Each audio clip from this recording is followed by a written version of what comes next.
Yes. Abstract. Abstract கேட்டீங்களா?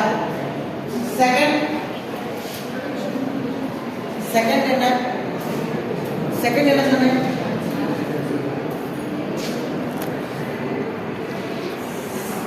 Last கிளாஸ்ல first abstract கரெக்ட்டா? ஏன்னா அப்ஸ்ட்ராக்ட்ல படிச்சாலே நீங்க அந்த அப்ஸ்ட்ராக்ட் படிச்சு பார்த்தாலே அந்த பேப்பரோட மெயின் கண்டென்ட்ஸ் என்னெல்லாம் இருக்கு அதெல்லாம் உங்களுக்கு தெரிஞ்சிடும். ஃபார் எக்ஸாம்பிள் ஒரு சென்சார் நெட்வொர்க்ஸ் பேப்பர் இருக்குன்னு இந்த அப்ஸ்ட்ராக்ட் பார்த்தாலும் என்ன சொல்லிடுவாங்கன்னா ஃபர்ஸ்ட் சென்சார் நெட்வொர்க்ஸ் யூஸ் பண்ணுறான்னு சொல்லியிருப்பாங்க. ஆஃப்டர் தட் உங்களுக்கு ப்ரப்போஸ்ட் மெத்தடை என்னங்கிற ஒரு சூழ்நிலையிலே சொல்லியிருப்பாங்க. கரெக்டா? தென் என்ன சொல்லியிருப்பாங்க அப்படின்னா அவனோட அவுட்புட் என்னங்கிறது சொல்லியிருப்பாங்க. Comparing existing method the output should be better than some percentage ல பண்ணிருக்கலாம் or some other units இது வேணா ரெப்ரசன்ட் பண்ணிக்கலாம். So abstract is very important சொல்லிருக்கேன். நெக்ஸ்ட் என்ன சொன்னோம் ஞாபகம்? S conclusion. கன்க்ளூஷனை பார்த்தாலே உங்களுக்கு ஒரு ஐடியா கிடைச்சிடும். அதுக்கப்புறம் தான் என்ன சொன்னேன் அப்படின்னா லிட்ரேச்சர் சர்வே பண்ணணும். லிட்ரேச்சர் சர்வே ஆஃப்டர் இன்ட்ரோடக்ஷன் இதெல்லாம் முடிச்சுட்டு எங்கப்போ அவரோட ப்ரொபோசல் வந்து அதுக்கப்புறம் என்ன பண்ணணும் அப்படின்னா ரிசர்ச் அண்ட் டிஸ்கஷன் பார்த்தா நமக்கு ஐடியா கிடைக்கும். இதான் சொல்லுங்க சரியா? இது வந்து பார்த்தீங்கன்னா நம்ம ஒரு ரிப்போர்ட் ரெடி பண்ணுறோம்னு வச்சுக்கியா ஒரு அப்சர்வேஷனுக்கு இதெல்லாம் தேவைப்படாது. லேபரேட்டரி எக்ஸ்பெரிமெண்ட்டுக்கு என்ன பண்ணியிருக்கேன் ஜஸ்ட் ஏதோ ஒரு வெரிஃபை பண்ணியிருப்பேன் அப்படின்னா ஏதோ ஒரு ரிப்போர்ட் ரெடி பண்ணியிருக்காங்க. பட் நீ ஒரு ரிசர்ச்சோ ஒரு ப்ராஜெக்டோ ஒரு அனாலிசிஸோ ஏதோ ஒரு தீசிஸை சப்மிட் பண்ணுறேன் அப்படின்னா கண்டிப்பாக இதெல்லாம் தேவைப்படும். ஸோ இதில் இன்னொரு விஷயம் என்னன்னா ஃபர்ஸ்ட் என்ன ஆகணும் அப்படின்னா டைட்டில் ஆஃப் யுவர் ப்ராஜெக்ட் வேண்டாம். நிறைய விஷயத்தை பார்த்தீங்க. ஃபார் எக்ஸாம்பிள் பிஎஸ்சியில் பார்த்தீங்கன்னா சிம்பிள் ஆடர்னே டிஃபைன் பண்ணியிருக்கோம். பார்த்துருக்கியா? ஒன்றா வேண்டாம் ஃபாஸ்ட் ஆடர்ஸ்லேயே நிறைய பேப்பர் இருக்கும். ஒரே நேம் தான் பட் டிஃப்ரெண்ட் ஆத்தர்ஸ் இருப்பாங்க. பார்த்துருக்கியா? பேப்பர் பார்த்துருக்கியா? Implementation of fast using CMOS logic கொடுத்துருக்கோம். ஸோ CMOS லாஜிக்லேயே பார்த்தீங்கன்னா நிறைய பேப்பர்ஸ் ஒவ்வொன்றிலையும் பார்த்தீங்கன்னா they are using some algorithms. Algorithm புரிஞ்சுக்கணும். ஏன்னா ஒவ்வொரு மெத்தடையும் சிம்பிளிஃபை பண்ணிருக்கோம். உனக்கு என்ன புரியுற மாதிரி சொல்கிறேன். சிம்பிள் ஒரு ஃபுல் ஆர்டர் வச்சுக்கியா அந்த ஃபுல் ஆர்டர் எப்படினா நீ டிசைன் பண்ணலாம். அண்ட் ஆஃப் ஆர்டர் வச்சு டிசைன் பண்ணலாம். First one. தென் நெக்ஸ்ட் நீ ஆல்ரெடி படிச்சது தான் உங்களுக்கு கொஸ்டின் நான் உங்களோட புரிஞ்சே சரியா? அண்ட் ஆஃப் ஆர்டர் வச்சு நம்ம லாஜிக் கேட்ஸ் ஏதாச்சும் பண்ணலாம். தென் எஸ் டிரான்சிஸ்டர் வச்சு பண்ணலாம். தென் இப்போ அடுத்த CMOS லாஜிக் வச்சு பண்ணலாம். ரைட்டா? And another one can use transmission gate cross transistors. So இந்த மாதிரி ஏதாச்சும் ஒரு கான்ஃபிகரேஷன் வச்சு we are going to design அப்படிதானே? ஸோ ஒவ்வொரு பேப்பர்லையும் ஒவ்வொரு வேரியேஷன்ஸ் சொல்லியிருக்கோம். பட் ஹெட்டிங் வந்து என்ன அப்படின்னா காமனாக தான். பட் நீ ஒரு ரிசர்ச் ஒன்று பண்ண போறீங்கன்னா சம்டைம்ஸ் என்ன அப்படின்னா டிஃப்ரெண்ட் டெக்னிக்ஸ் யூஸ் பண்ணா உனக்கு என்ன இருக்கும் சேஞ்சஸ் இருக்கும். another one changes in some other operations.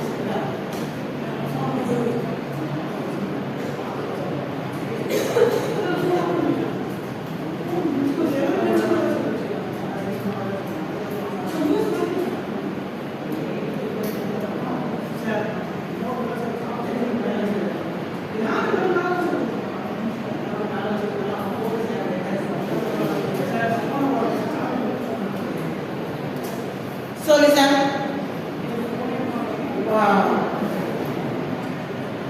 So title is very important. Title. The title வந்து உங்களோட ஆப்போசிட்ல அருந்தரஸ் நெக்ஸ்ட் யாராச்சும் ஒருத்தர் வந்து அவரோட ரிசர்ச் பண்ணும்போது ரொம்ப காம்ப்ளிகேட்டடா இருக்கு. கரெக்ட்டா? Title is very important. காம்ப்ளிகேட்டடா இருந்தா டிஃபிகல்ட்டியா இருக்கும். தட் மீன்ஸ் சிம்பிளா சொல்லணும்னு இது ரொம்ப லெங்தியா இருக்கு. டைட்டில் ஆஃப் யுவர் ப்ராஜெக்டா இருக்கலாம், ஆர் another thesis இருக்கலாம் எது வேணாலும் இருக்கும். ஓகே, ஸோ காம்பேக்டாக இருக்கும். இவர் அரௌண்ட் ஒரு 2 to 3 லைன்ஸ் டைட்டில் கொடுத்தீங்கன்னா கண்டிப்பாக யாரும் அதை ரெஃபர் பண்ண மாட்டான். ஏன்னா எல்லாருக்கும் எப்படி இருக்கணும் அப்படின்னா சிம்பிளாக ரீட் பண்ணுற மாதிரி இருக்கும். கரெக்டாக ஆமாம் இல்லை. So title is very important. We are moving on. என்ன project writing or project report ஏதோ நான் சொன்னல ரிப்போர்ட்ஸ் அப்படின்னு. இந்த ரிப்போர்ட் வந்து பார்த்தீங்கன்னா for example if you are moving some லேப்ல நம்ம ஒர்க் பண்ண போகிறோம். இந்த ரிப்போர்ட் ஏதோ ஒன்று பட் என்னென்ன ஒரு ரிப்போர்ட் அனாலிசிஸ் வச்சு சப்மிட் பண்ணியிருப்போம், அவ்வளோதான். ஆர் வெரிஃபை பண்ணியிருப்பேன், அதை பேசி என்ன பண்ணியிருப்பேன், ஏதாவது ஒர்க்கு அனலைஸ் பண்ணியிருப்பேன். ஸோ அந்த அனலைசிஸ் வந்து டைட்டில் வேறு, நான் சொல்கிறேன் ரிசர்ச் டைட்டில் வேறு, ரெண்டுக்கும் புரியுதெல்லாம் வேறு. அதே சேம் டைம் ஆல்ரெடி எவராவது ஒரு ப்ரீடிஃபைண்ட் ஆகிருந்த டைட்டிலே நீங்கள் அந்த மாதிரி யூஸ் பண்ண முடியும். நான் என்ன சொல்ல இருக்கிறது புரியுதா அவனுக்கு? ஃபுல்லாக அவன் சொல்லியிருப்பான், but some variations they are using. So அதே டைட்டிலாக சிம்பிளாக இருக்கணும், அட்ராக்ட் பண்ண மாதிரி இருக்கும். அது இருக்கணும். அதுக்கு முன்னாடி எது கேட்கணும், அவனுக்கு ப்ராஜெக்ட் டைட்டில் நம்ம எது பண்ணி கேட்கணும். ஸோ உன்னோட ஜூனியர்ஸோ ஆர் எக்ஸாம் மெம்பர்ஸ் வேறு யாராச்சும் ஒருத்தங்க அதை படித்தாச்சுன்னா அவங்களுக்கு ஏதோ ஒரு அண்டர்ஸ்டாண்ட் பண்ணுது. ஆனால் அந்த ரிப்போர்ட்டை ஈஸியாக அண்டர்ஸ்டாண்ட் பண்ணுறதுக்கு வேறு எந்த ஒரு ஆப்ஷன் இல்லை. என்ன பண்ணலாம்? அனிமேஷன் பண்ணலாம். அதை எப்படி பண்ணணும்?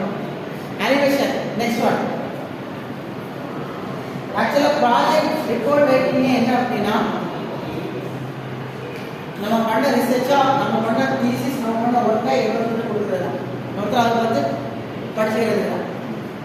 மோஸ்ட் ஆஃப் பார்த்தீங்கன்னா இப்போ நீங்கள் ஒரு ப்ராஜெக்ட் பண்ணினா கண்டிப்பாக மினிமம் ஒரு 60 to 80 பேஜஸ் இருக்குமா, இன்க்ளூடிங் எவ்ரிதிங். என்னோட டேபிள் ஆஃப் கண்டென்ட் என்ன சேர்த்து பார்த்தீங்கன்னா அரௌண்ட் ஒரு 90 பேஜஸாக வரும். சரிங்களா? அந்த 90 பேஜஸும் மேக்ஸிமம் பீப்புள்ஸ் வந்து படிக்க மாட்டாங்க. யார் படிப்பாங்க அப்படின்னா, நீ ஒரு ஆஃப்டர் கம்ப்ளீட்டிங் யுவர் பிஜி ஒரு ரிசர்ச் ஒர்க் போறியா அப்படின்னா தீசிஸ் எவாலுவேஷன் பண்ணும்போது எவாலுவேட் படிப்பாங்க. ஃபஸ்ட்டு பார்ட் ஒரு ஸ்டூடெண்ட் லெவலில் இருக்கிறதே படிக்க மாட்டாங்க. கரெக்டா? ஒரு ஸ்டூடெண்ட் லெவலில் இருக்கிறவங்களோ அதர்வைஸ் வேறு யாராக இருந்தாலும் கண்டிப்பாக ஃபுல்லாக அந்த 90 பேஜஸ் தீசிஸை படிக்கிறதுக்கு சான்ஸ் ரொம்ப குறைவு. மேபி ஒரு 1 or 2 ப்ராபர்ட்டிஸ் வேணால் படிக்கலாம் அவுட் ஆஃப் 100. அப்படிதான் மேபி. அவ்வளோதான். ஸோ அதை ஈஸியாக சொல்லணும்னா எப்படிலாம் ஈஸியாக ஆக்செப்ட் பண்ணலாம், என்னென்ன பாயிண்ட் ஆஃப் வியூலாம் சொல்லலாம். இந்த டெஃபினிஷன் நீங்கள் என்ன சொல்லிட்டாலே நான் உங்களுக்கு ஃபஸ்ட்டு ஒரு கொஸ்டின் கேட்டல அதில் ஆன்சர் பண்ணுறேன்.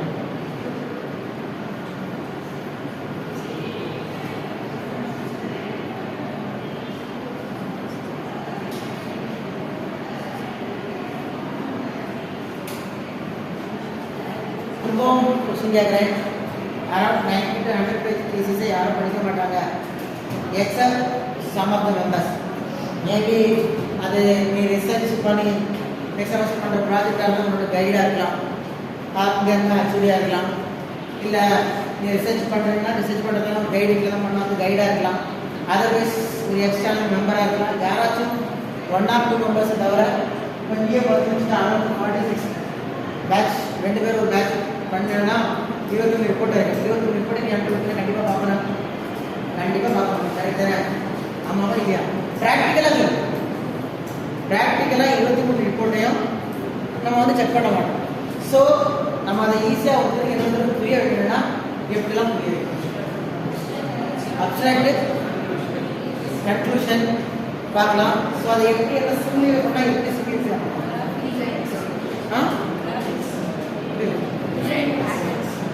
Pattern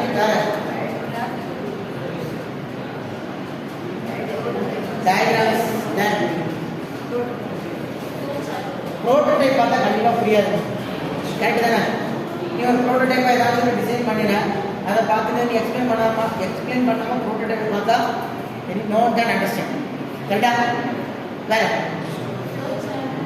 flow charts. Yes, flow chart is the important one.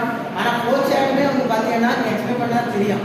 ஏன்னா each and every algorithm having their own flow chart.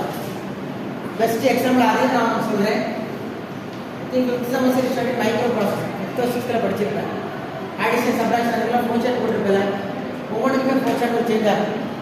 ஓகேங்களா? நெக்ஸ்ட் என்ன ஈஸியானது ஒன்று இருக்கு, என்ன இருக்கு? ரெண்டு வே இருக்கு, maximum we are using these two ways. என்ன இருக்கு?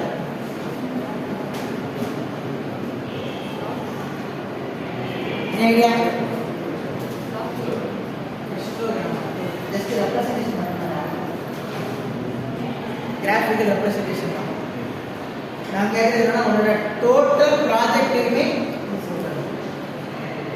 எப்படிலாம் சொன்னால் ஆப்போசிட்ல இருக்கக்கூடியவங்க ஈஸியாக அட்ராக்ட் பண்ணுவாங்க.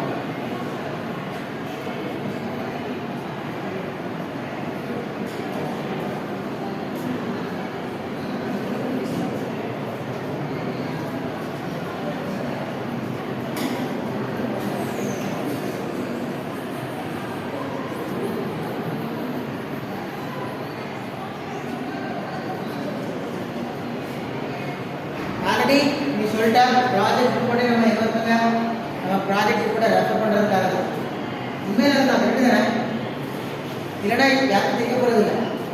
பெஸ்ட் எக்ஸாம்பிள் அது ஒரு ரியல் டைமாக சொல்கிறேன். உனக்கு மினி ப்ராஜெக்ட் முடிச்சு வைக்கிறேன், நீ ஒரு ப்ராஜெக்ட் பண்ணி வச்சுக்கியா, ஒரு டெமோ பண்ண போகிறேன்.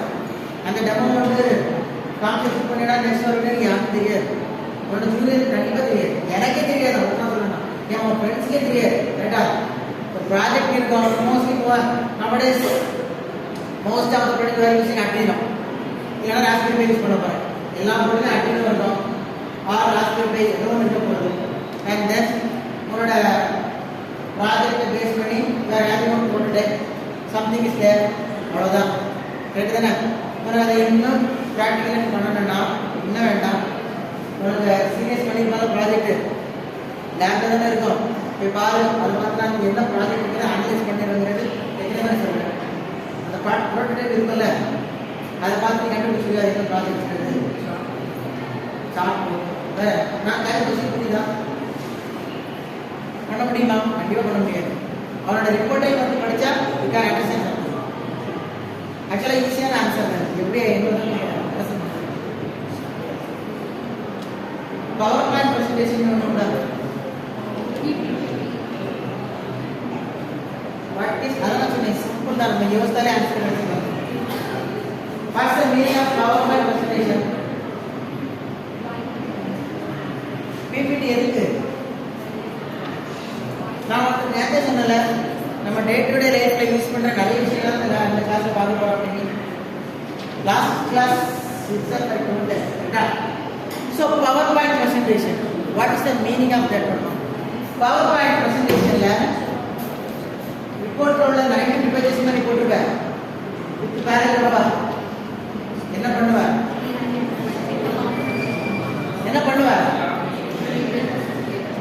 ஜஸ்ட் பாயிண்ட்ஸ் தான் கொடுக்க போறேன். கரெக்டா?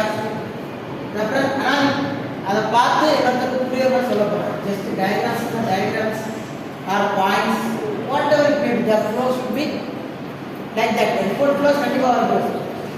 in our title, abstract, and what we discussed, introduction, then literature survey.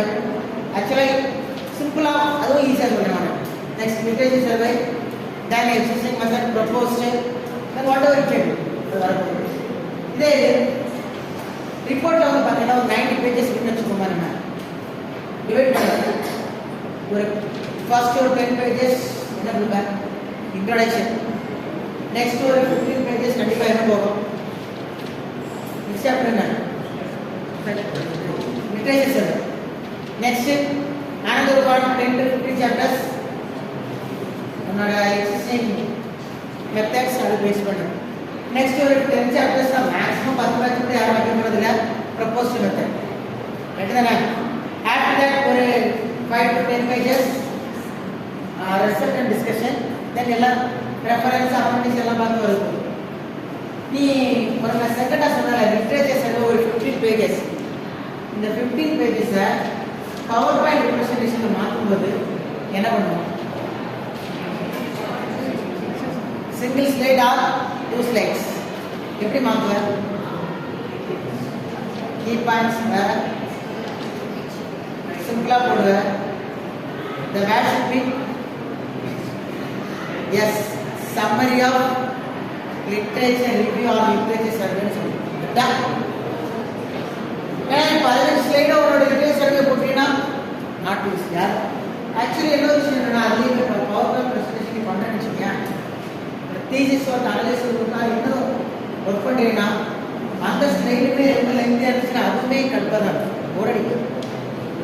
So அதுவும் உங்களுக்கு எப்படி இருக்கணும், காம்பாக்டாக இருக்கணும், பாயிண்ட்ஸ் கம்மியாக இருக்கணும், மினிமம் ஸ்லைட்ஸாக இருக்கணும், கரெக்டு தானே? தென் நீ எக்ஸ்பிளைன் பண்ணணும், கரெக்டா? ஸோ அதுலேயுமே வந்து பார்த்தீங்கன்னா ஜென்ரலாக அவங்க சொல்கிறேன் புரிஞ்சுக்கணும். நெக்ஸ்ட் செமஸ்டர் நீங்கள் பண்ணும்போது பவர் பாயிண்ட் ப்ரெசன்டேஷன் பண்ணும்போது என்ன பண்ணணும் அப்படின்னா யூ ஷுட் யூஸ் என்ன ஒயிட் வித் பிளாக்.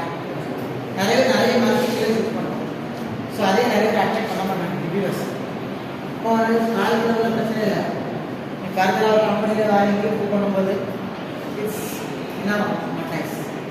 ஸோ என்ன அப்படின்னா ரொம்ப அட்ராக்டாக இருக்கணும். நான் சொல்கிறது பேக்ரவுண்ட்ஸ் புரியுதா? கரெக்டு தான். நீ நிறைய இடத்துல வந்து நிறைய ப்ரெசென்ட் பண்ணியிருக்கலாம். சம்டைம்ஸ் உனக்கு ஏதாவது அட்மிஷன் தேவைப்படும்னா நீ போட்டுக்கலாம். அதர்வைஸ் என்ன அப்படின்னா ஒயிட்டில் ஒயிட் ஃபுல்லாக ஒயிட்டாக இருக்கும், தென் பிளாக் பண்ணி நிறைய ஓகேவா? ஏன்னா சம்மர் பிளேஸ் பார்த்தீங்கன்னா கலர் மிஸ்மேட்ச் இருக்காது, பார்க்கும்போது நமக்கு தெரியும், கரெக்டா? ஸோ அது ஒன்று. ஸோ ஒரு டோட்டல் ரிப்போர்ட்டையும் என்ன பண்ணுவோம் அப்படின்னா பவர் பாயிண்ட் கொண்டு வரும்போது மேக்ஸிமம் பார்த்தீங்கன்னா ஒரு 25 ஸ்லைட்ஸ் வருமா, அதோட வந்து வாய்ப்பு இல்லை, கரெக்டா? ஹெட்டிங் கொடுத்துருப்பேன், then abstract, then literature review, summary of literature review, then whatever it may be the content. Propose பத்திரிகை வந்து பார்த்தீங்கன்னா ரிப்போர்ட்டில் டயக்ராம் வித் தியரிஸ் கொடுத்துருக்கோம். ஆனால் அதே இது வந்து பிபிடி வரும்போது டயக்ராம் மட்டும் தான் கொடுப்போம்.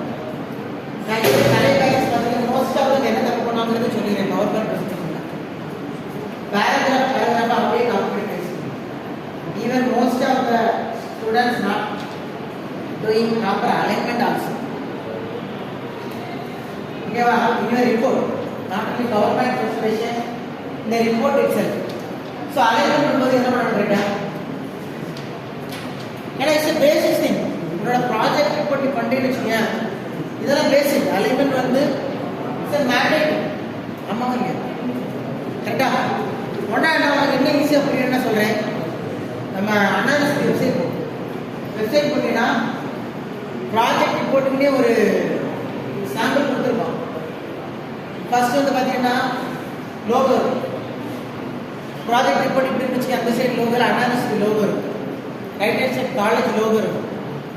அண்ட் ஒரு ஹெட்டிங் கொடுக்குறல, அந்த ஹெட்டிங்கே ஒரு ஃபாண்ட் சைஸ் இருக்கும். ஐ திங்க் ஸோ 14 or 18 ஞாபகம். ஸோ அது ஒரு ஃபாண்ட் சைஸ் இருக்கும். தென் உன்னோட நேம் செலக்டட் பை உன்னோட நேம் ஒரு ஃபாண்ட் சைஸ் இருக்கும். அதுக்கு கீழே இதெல்லாம் டீட்டெயில்ஸ் இருக்குது. ஒவ்வொன்றுக்கும் ஒவ்வொரு லோகோ இருக்கும், ஒரு ஃபாண்ட் சைஸ் இருக்கும். And some of the letters வந்து பார்த்தீங்கன்னு வச்சுக்கோங்க, உன்னோட ரெஜிஸ்டர் நம்பர், உன்னோட நேம் எல்லாம் போல்டாக இருக்கும், சிலது போல்டாக இல்லாமல் இருக்கும், இட்டாலிக்கில் இருக்கும். செக் பண்ணி பார்த்தாலே தெரியும், சரியா? And similarly acknowledgement. ஸோ அதுக்கு ஒரு ஃபாண்ட் சைஸ் கொடுத்துருக்கோம். டேபிள் ஆஃப் கண்டென்ட் நம்ம காலேஜ் ரிப்போர்ட்டை கூட நீ பார்க்கலாம், ஈஸியாக சொல்கிறேன். வராது டேபிள் ஆஃப் கண்டென்ட் இருக்குல்ல, what's the meaning of that one? Second year வந்து இதெல்லாம் ஸ்டார்ட் ஆகும், நெக்ஸ்ட் நம்ம அதை பார்க்கலாம், சரியா? டேபிள் ஆஃப் கண்டென்ட் என்ன? இண்டெக்ஸ். ஸோ அதில் என்னெல்லாம் கொடுக்குறது? ரிப்போர்ட்டில் நம்ம என்னெல்லாம் இருக்கோ அதெல்லாம் கொடுத்துருக்கோம்.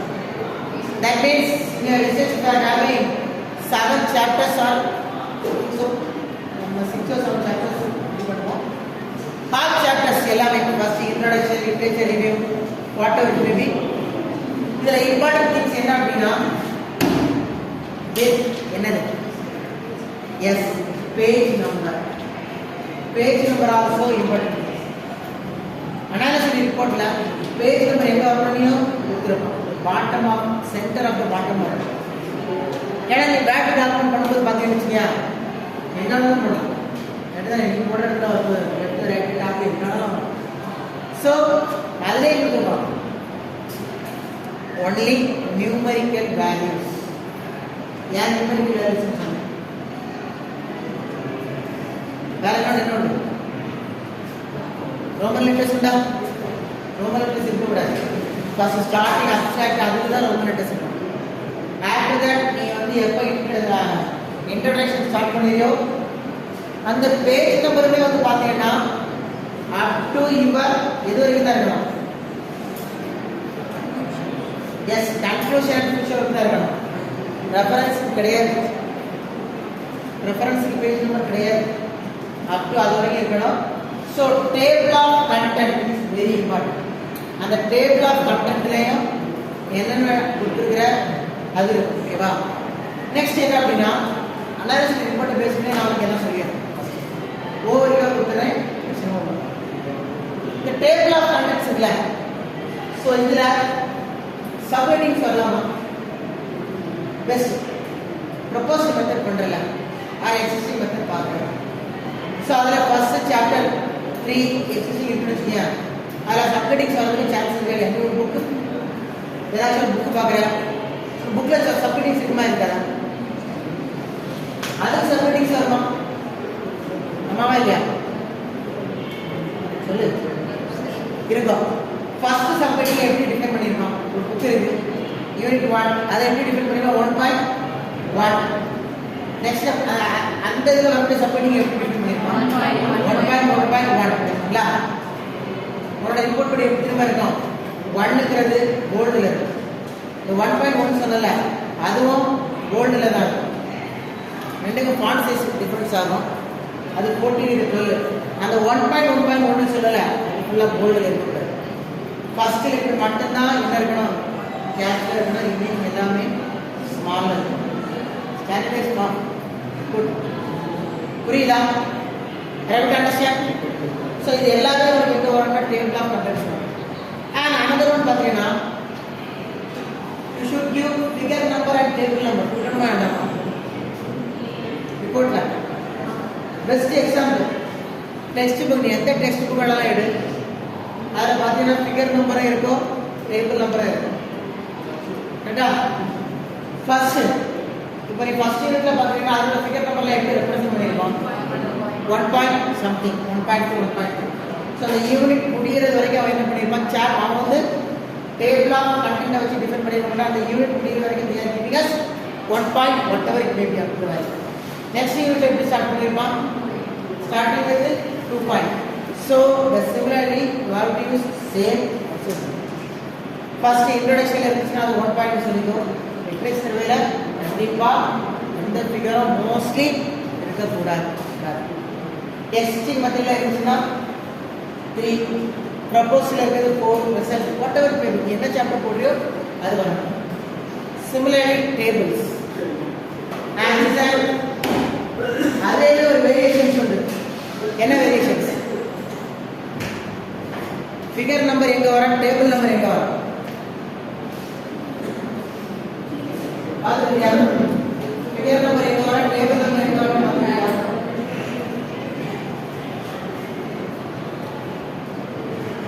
ரெப்ரசன்ட் பண்ணும்போது ஃபிகர் நம்பர் எங்கே வரும்? டேபிள் நம்பர் எங்கே வரும்? ஃபிகர் நம்பர் கீழே வரும், டேபிள் நம்பர் உன்னோட டேபிள் நம்பர் மேலே வரும், கரெக்ட் ஃபிகர் நம்பர் கீழே வரும். அனதர் ஒன் எல்லாமே ஃபிகர் ஃபுல்லாக மென்ஷன் பண்ணால் என்ன மென்ஷன் பண்ணியிருக்கோம்?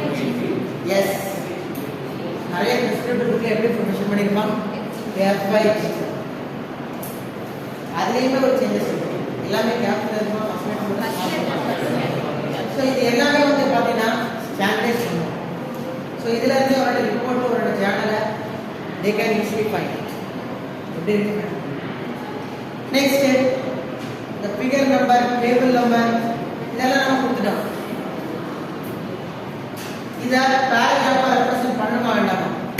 பண்ண வேண்டாம். நீ ஒரு புக்கு படிக்கணும்னு வச்சுக்கேன், லாஸ்ட்லேயோ ஆர் ஃபர்ஸ்ட்லேயே இருக்கும். As per mentioned figure, as shown in figure, depends on the table or whatever it may be. இதெல்லாம் இருக்குமா இருக்காது? ஸோ இது ஃபிகர் நம்பர் போட்டால் மட்டும் பார்த்தாது, அது எங்கே வருதோ அதை நீ ரெப்ரசென்ட் பண்ணிடணும். ஸோ இது எல்லாமே வந்து பார்த்தீங்கன்னா உன்னோட கரஸ்பாண்டிங் புக்கில் இருக்கும்.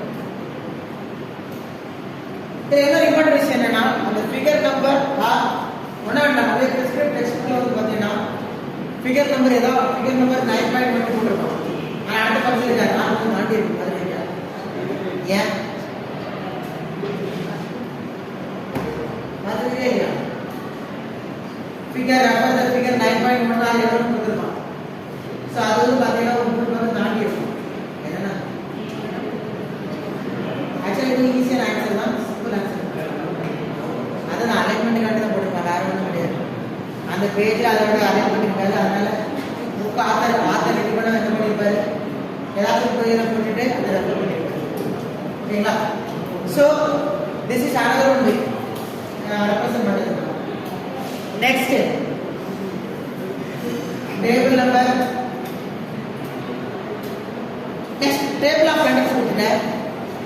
அதுக்கு முன்னாடி என்ன கொடுக்கணும், டேபிள் ஆஃப் கண்டென்ட்ஸ் அடுத்த என்ன வரும், செகண்ட் டேபிள் ஆஃப் கண்டென்ட்ஸ் வரும். என்ன வரும், லிஸ்ட் ஆஃப் டேபிள்ஸ். இப்போ பார்த்துக்கிட்டா லிஸ்ட் ஆஃப் டேபிள்ஸ் எந்தெந்த பேஜ்ல என்னென்ன டேபிள்லாம் இருக்கு, லிஸ்ட் ஆஃப் ஃபிகர்ஸ். கரெக்டா பார்த்துக்கியா? So is a list of tables, list of figures. That means இப்படி ஒரு பிளாக் டயக்ராம் டிஃபைன் பண்ற அப்படின்னா அது எந்த பேஜ், டேபிள் டிஃபைன் பண்ணா அது எந்த பேஜ், இது எல்லாமே கொடுத்துருங்க. கரெக்டா? இது இல்லாம என்ன ஒரு இம்பார்ட்டன்ட் ஃபர்ஸ்டே வந்து சொல்லணும், அது என்னதான் யோசிச்சுங்க. அந்த பேஜ் இருந்தா மட்டும்தான் யாராச்சும் படிக்கிறது ஈஸியா இருக்கும். டாபிக் நேம் இல்ல வேற.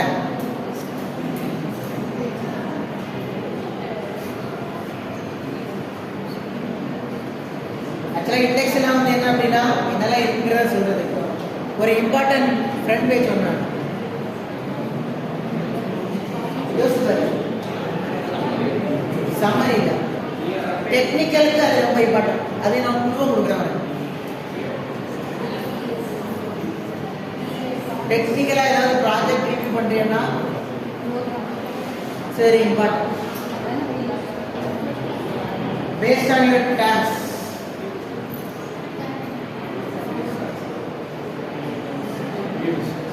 Yes correct. என்னது அப்ரிசியேஷன்ஸ். உனக்கு தெரியும் பிஎல்எஸ்ஐ சென்சார் நெட்வொர்க்ஸா, பிஎல்எஸ்ஐ என்ன அப்ரிசியேஷன் உனக்கு தெரியும் சரிதானே? தெரியுமா? அவன் டாக்ஸ் அவனுக்கு தெரியும், உனக்கு தெரியாது. அவன் டாக்ஸ் அவனுக்கு தெரியும், நமக்கு தெரியாது. ட்ரிபிள் அவன் ஏதாவது ஹெச்பி எழுதிருப்பான். ஹெச்பி என்னது? High voltage engineer. ஒன்று டாக்ஸ் தெரியும், எல்லா டாக்ஸ் எனக்கு யாருமே தெரியாது. ஸோ நீ என்ன அப்படின்னா ரிப்போர்ட்டுக்கு முன்னாடி என்ன சொல்லிடணும் அப்படின்னா லிஸ்ட் ஆஃப் கண்டிப்பாக கொடுக்கணுமா வேண்டாமா? மேண்டேட். நீ என்னெல்லாம் யூஸ் பண்ண போறியோ அதோட லிஸ்ட் ஆஃப் ஃபர்ஸ்டே கொடுக்கணும். அதுவும் இன்னொரு விஷயம் பார்த்தீங்கன்னா if you are going to write one report first நீ WSN யூஸ் பண்றீங்கன்னா ஃபர்ஸ்ட் என்ன யூஸ் பண்ணிக்கணும் அப்படின்னா வயர்லெஸ் சென்சார் நெட்வொர்க்ஸ் வித்தின் பிராக்கெட்ல WSN யூஸ் பண்ணிட்டு அதுக்கப்புறம் நீ எங்கெல்லாம் யூஸ் பண்றீங்க அங்கே WSN யூஸ் பண்ணு. பட் ஃபர்ஸ்ட் நீ என்னதான் யூஸ் பண்ணணும், அதோட ஃபுல்லா என்ன இருக்கோ அது மட்டும்தான். ஓகேவா? So list of appreciations is mandatory. புரிஞ்சுக்கணும் இல்லையா? ஸோ அது கொடுத்துருவேன். லிஸ்ட் ஆஃப் ஃபிகர்ஸ் இதெல்லாம் கொடுத்துட்டேன். நெக்ஸ்ட் இன்ட்ரோடக்ஷன் நான் என்ன டிஃபைன் பண்ணணும் எல்லாமே வந்துடும். ஆனால் லிசன் உன்னோட பவர் பாயிண்ட் ரெப்ரஸன்டேஷன்ல இந்த இதெல்லாம் ஞாபகம் கிடையாது. கரெக்டா? இதே தான் கொடுப்பேன். இந்த கண்டென்ட்ஸ் எல்லாமே கொடுப்பேன். என்னெல்லாம் மீட்டிங்ல என்னெல்லாம் தேவைப்படாது, டேபிள் ஆஃப் கண்டென்ட்ஸ், அப்ரிசியேஷன்ஸ் இதெல்லாம் தேவை. கரெக்டா? என்ன கண்டென்ட் சொல்ல போறீங்கிறது தான் இம்பார்ட்டன்ட். ஓகேவா? ஸோ அப்ரிசியேஷன்ஸ் கொடுத்துருவேன், ரெஃபரன்ஸ் அப்படி கொடுத்துருவேன். அப்பண்டிக்ஸ் வேண்டாம். ப்ராஜெக்ட்ல அப்பண்டிக்ஸ் ஏன் கொடுக்குறாங்க?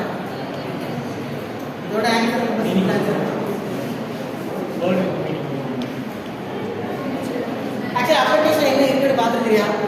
என்ன இருக்கும்? ஃபியூச்சர் வேற புக்லேயே நிறைய அப்பண்டிக்ஸ் முடியும். அதில் அப்பண்டிக்ஸ் ஏ பி சி இப்படி ரெஃபர் எல்லா புக்லையும் இருக்காது. அதையும் தெரியும். நிறைய டெக்ஸ்ட் புக்கில் இருக்க எல்லா புக்லையும் இருக்காது. அப்பண்டிக்ஸ் எதுவும் கொடுத்துருக்குறான், மீனிங்ஸ் ஏதாவது கொடுத்துருக்கலாம். வேற additional information. It's not mandatory. Okay? Correct understand? The appendix is not mandatory. So அது தெரிஞ்சுக்கோ, அது mandatory கிடையாது. Then the appendix PowerPoint உங்களுக்கு தேவைப்படாது. PowerPoint நீ எவ்வளவு சிம்பிளா கற்றுக் போடுறியோ அதுதான். மேக்ஸிமம் வந்து பார்த்தீங்கன்னா நீங்களோட ஃபைனல் இயர் ப்ராஜெக்ட் கூட அரௌண்ட் 25 to 30 ஸ்லைட்ஸ் மோர் தான் எனக்கு உங்களுக்கு கூட தேவைப்படாது. நீ சொல்றது தான் கரெக்டா? ஸோ ரிப்போர்ட் ரைட்டிங்ல சொல்லு.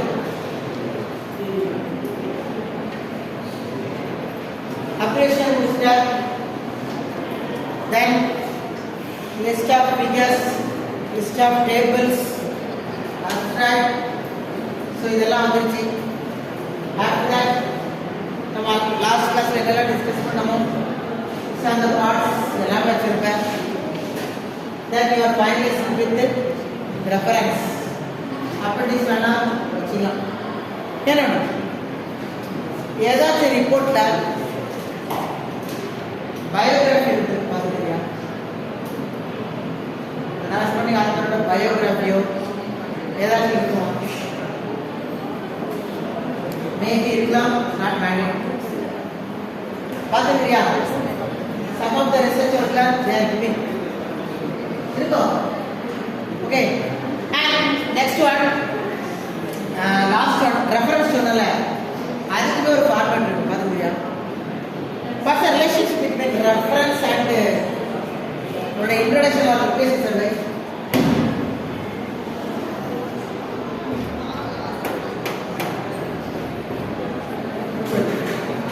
புக்கு படிச்சிருக்கல, அந்த புக்கில் சீமாஸ் ரியலிஸ்டிக் டிசைன் நீ பெஸ்ட் புக் பார்த்துருக்கியா? நீ பெஸ்ட் ஒரு புக் படிச்சிருக்க, ப்ளூ கலர் அட்டை ரபே ஜான் ரபே பார்த்தியா? அந்த புக்கில் வந்து நிறைய இடங்கள் என்ன கொடுத்துருப்பாங்க தெரியுமா? Single star and double star கொடுத்துருக்கோம். அந்த சிங்கிள் ஸ்டார் அண்ட் டபுள் ஸ்டாரை கீழே குட்டியோடு போட்டு எழுதியிருப்பான். What is the meaning of that? Yes, the reference. People, the single star and the double star, they are reference giving something. They are taking the information from the corresponding author or corresponding paragraph. But, again, reference.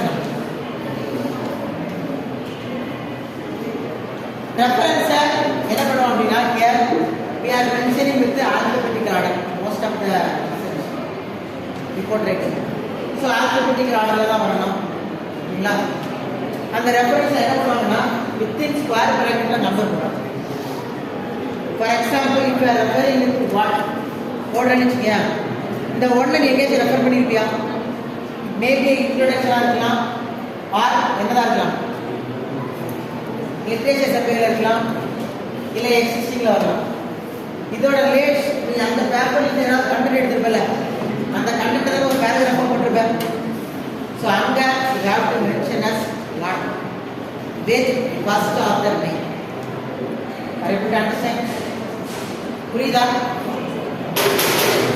என்னன்னா அந்த report அந்த report எடுத்துக்கோ. அந்த ரிப்போர்ட்டில் இன்ட்ரடக்ஷன்லேயோ literature சர்வேலையோ நீ ஒரு paragraph mention பண்ணியிருக்க.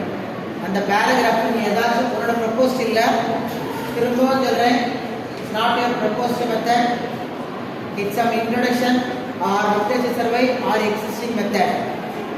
இன்றைக்கி ஏதாவது ஜேர்னலே ஒரு ரிப்போர்ட் ஜேர்னல் பார்த்தீங்கன்னா ஈஸியாக புரியும். நான் என்ன பண்ணுறேன்னா வித்தின் ஸ்கொயர் ப்ராக்கெட்டில் 1 minute போட்டு ஒரு ஆத்தர் நேம் போட்டிருக்கோம். ஃபார் எக்ஸாம்பிள் ஒரு 4 பேர் சேர்ந்து ஒரு ஆத்தர் போடுறாங்கன்னா ஃபர்ஸ்ட் ஆத்தர் நேம் போட்டுட்டு ETன்னு போட்டுட்டு ALL ஆல்னு போட்டுருக்கோம். அதோட மீனிங் என்னன்னா இந்த 4 மெம்பர்ஸ் கரஸ்பாண்டிங் 4 மெம்பர்ஸ். ஸோ அந்த ஒன்னுங்கிறத போட்டுருக்கோம். அந்த ஒன்னை ரெஃபரன்ஸில் யார் யாரெல்லாம் வந்து கிளியராக போட்டுருக்கோம். கரெக்டா? யார் யாரெல்லாம் அந்த corresponding paper or project or the ரிப்போர்ட்டோட கரஸ்பாண்டிங் ஆத்தர்ஸ். ஸோ அதான் reference. It should be some alphabetic order. So இது ஒன்று நீ எல்லாமே ரெஃபர் பண்ணிக்கலாம். ஆனால் இப்போவே ஞாபகம் உன்னோட ப்ரொப்போஸ் ஒர்க்கில் இந்த ரெஃபரன்ஸ் போட்டல ஸ்கொயர் பேக்கில் 1 2 3 ஆர் ஏதோ நம்பர் அது வரக்கூடாது. ஏன்? அது நீ பண்ணுற ஒர்க். ஸோ அதை நீ ரெஃபரன்ஸில் போட முடியாது. மேபி நீ முன்னாடி ஒரு ஒர்க்கை பண்ணி அதை பப்ளிஷர் பார்க்கிட்ட வாங்கியிருந்தா ரெஃபர் தேட்டோம். அதையும் ஒரு ப்ரொபோசல் போடக்கூடாது. அது என்ன ஒர்க்கு? உன்னோட எக்ஸிஸ்டிங் ஒர்க்கு. ஸோ கிளியராக அண்டர்ஸ்டாண்ட் பண்ணிக்கோ.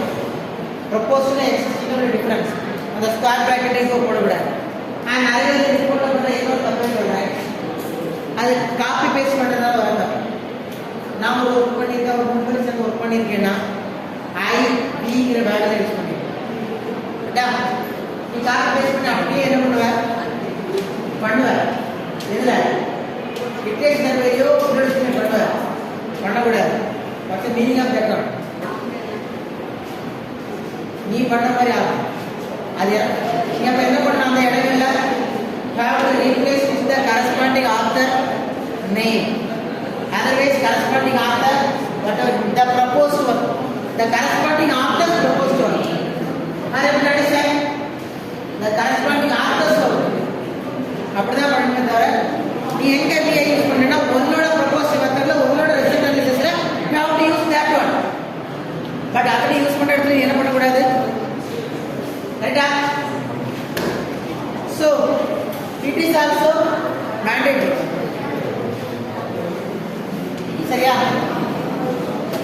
தெரிஞ்சுக்கோ. So next பாத்தீங்கன்னா ரெஃபரன்ஸ்னு வந்து சொல்லிட்டேன். எப்படி இருக்கணும்? இட் ஷுட் பி ஆல்பபெட்டிக்கல் ஆர்டர்ல இருக்கணும்.